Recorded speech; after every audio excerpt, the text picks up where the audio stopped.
Good morning. My name is Saige McCluskey, and I'm a project engineer with Risk Management Professionals.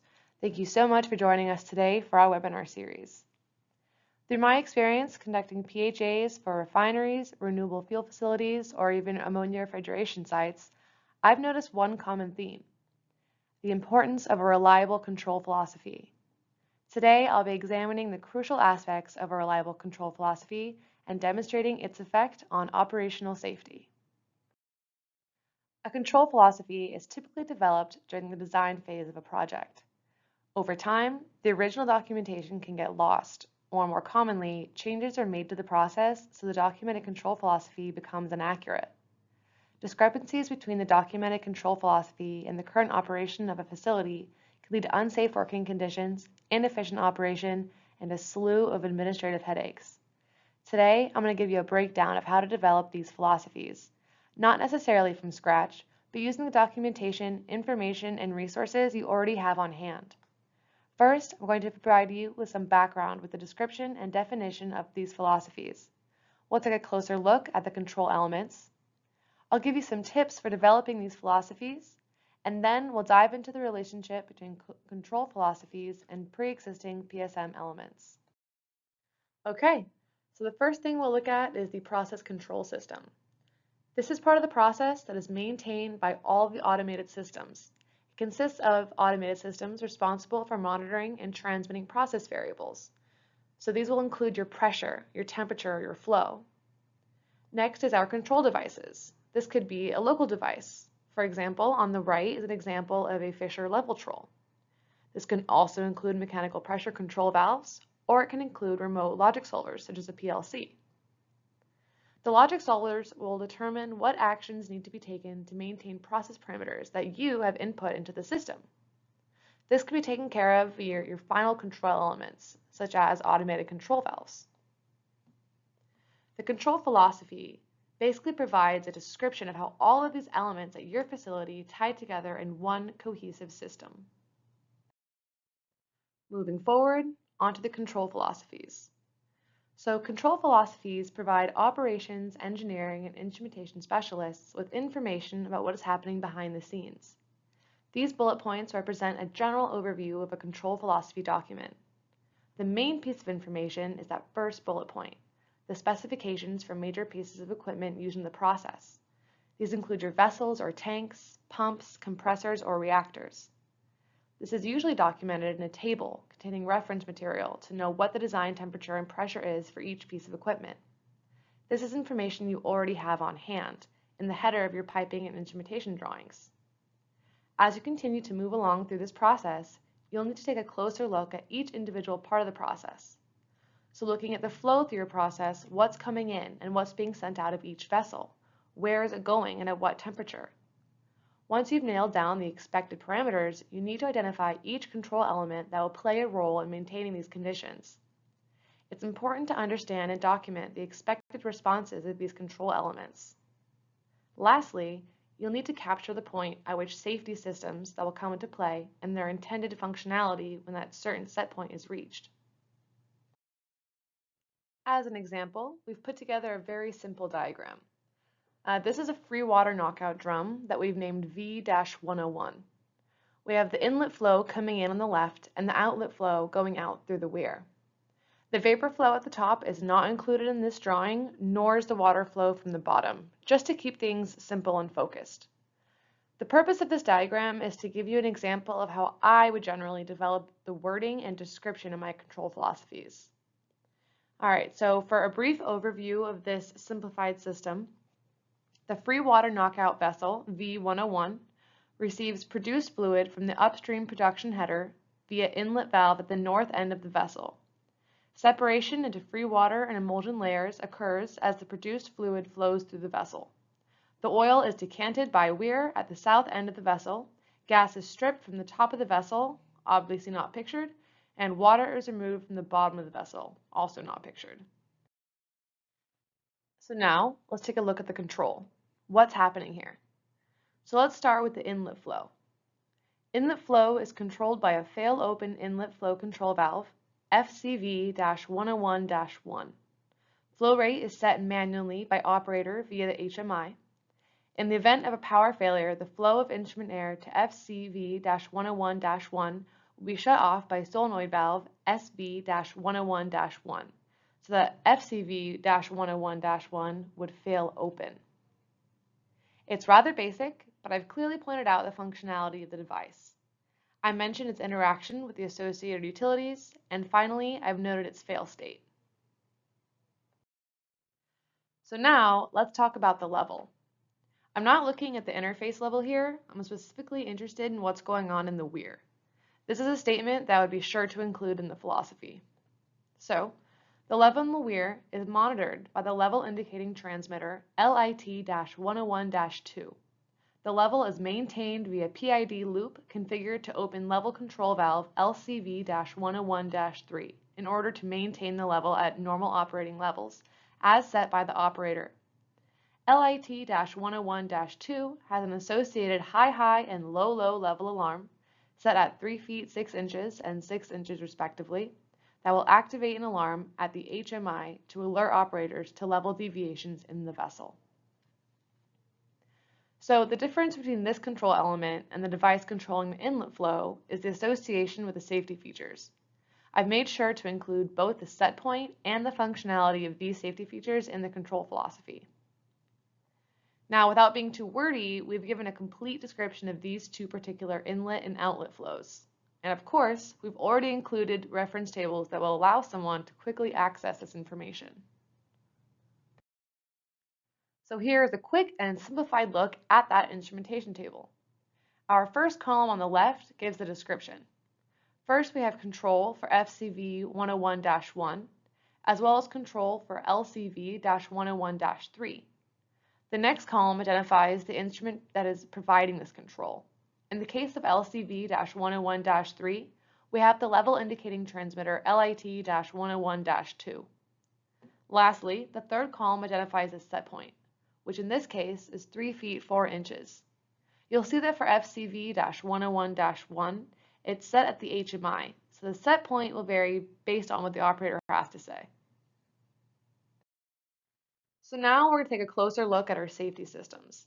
This table is a little more involved, but it captures the same basic information. Here we want to focus on the transmitter, the device that sends the signal. We'll need to include our alarm tag numbers.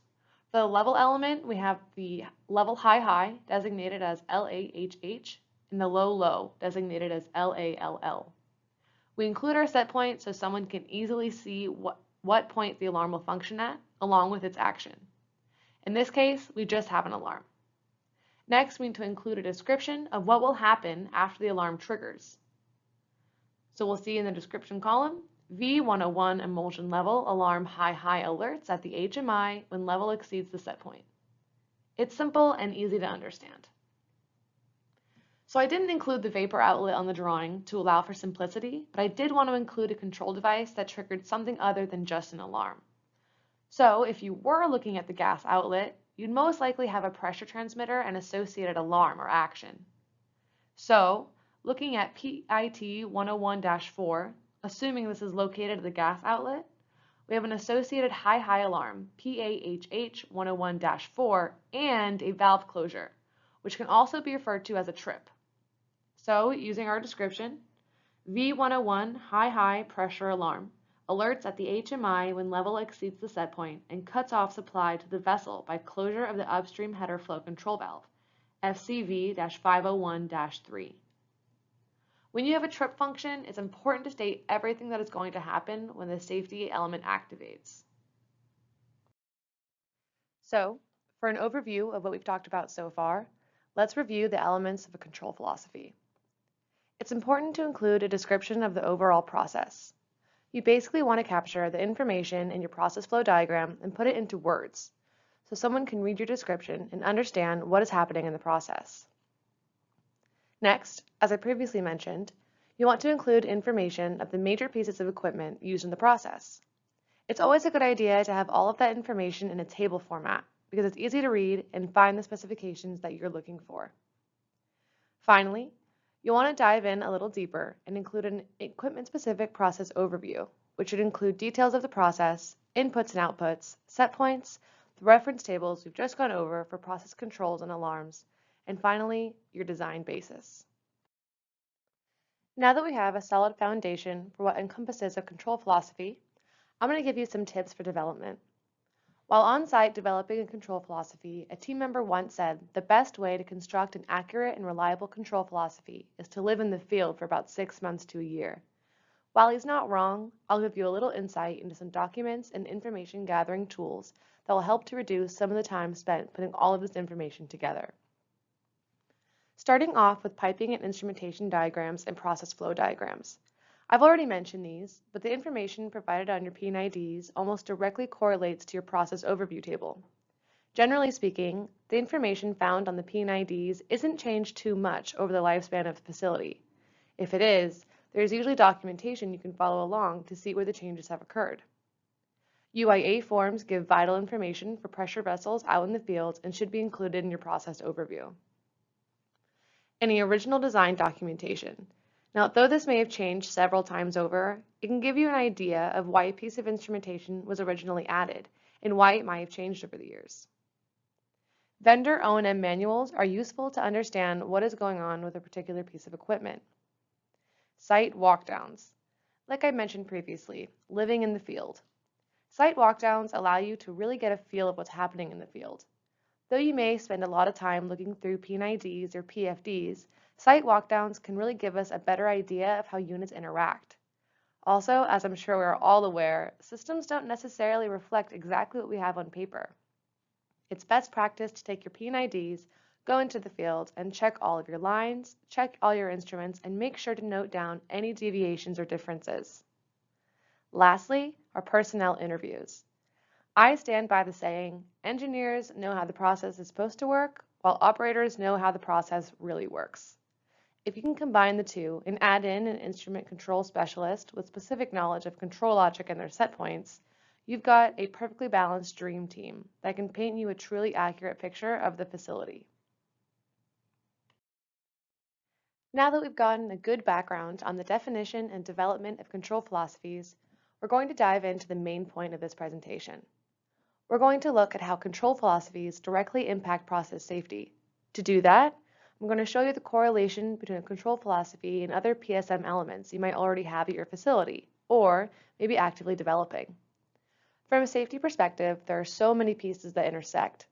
As you can see by the graphic on the right, in the center we have our control philosophy, which touches our PSI, our process safety information, our process hazard analysis, management of change program, training, standard operating procedures, and the mechanical integrity program.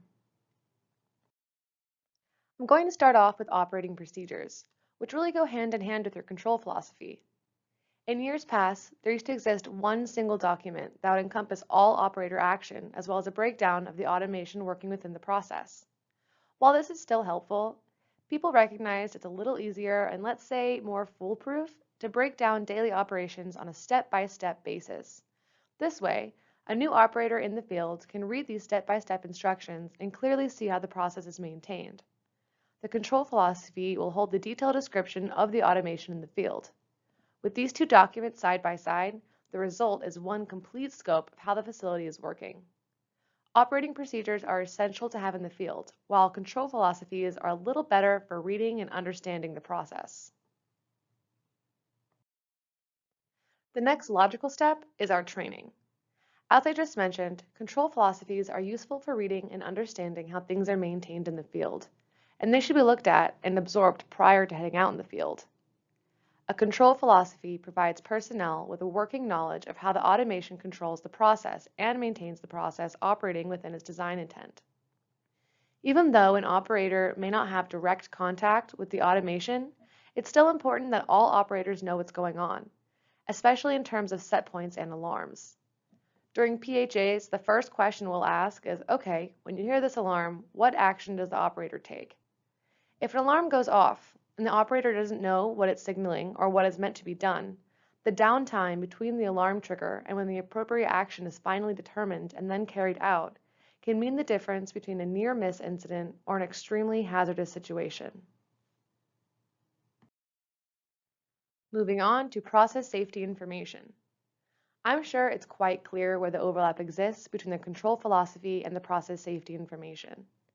The process safety information will encompass equipment specifications, safety systems, and information pertaining to the technology of the process. As you may remember, each of these items was already mentioned during the development of the control philosophy. That being said, these two elements really bounce back and forth, and you can use one to build upon the other. If you've already built your control philosophy, that's the information you use to develop your PSI. If you already have a well-developed PSI, you can then shift that information over and use it for your control philosophy. Moving on to the process hazard analysis. This is where my respect for accurate and reliable control philosophies really originated. Over time, I've been able to develop a sort of list of do's and don'ts for control philosophies and their development. Ways to develop these that really provide the most effective tool for a facility. Some facilities I go to swear by their control philosophy and rely on its accuracy above all else. This really paves the way for an efficient PHA. When we identify a hazard, we can readily document the BPCS action or alarm set point along with the associated operator action.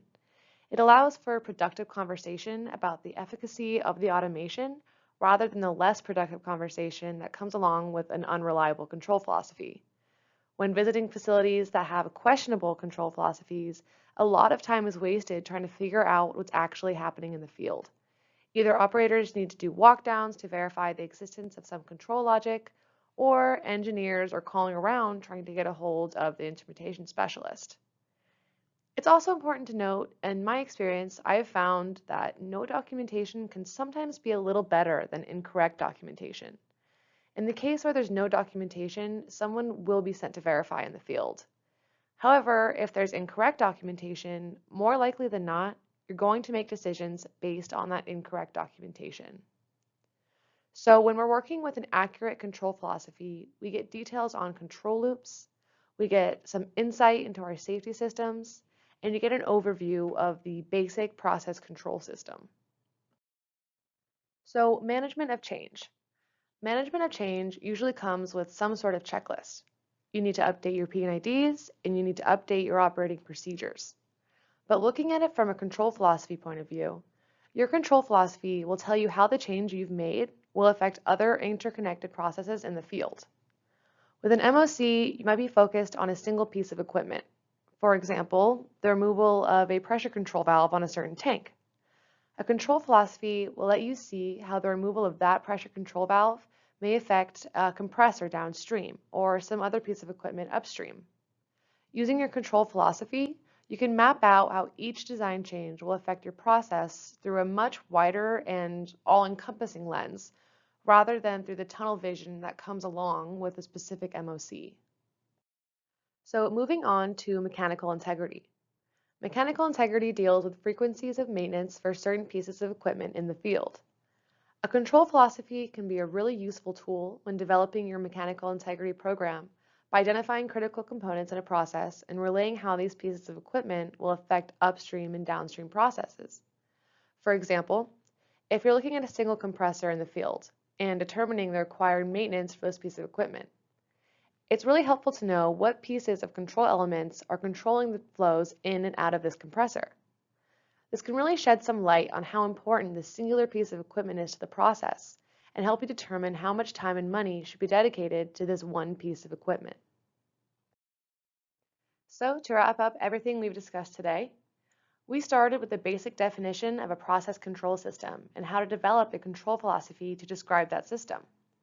The example I'd used in the very beginning of this presentation was very simple. We looked at a single vessel, of which I only focused on a single stream flowing in and out of the vessel.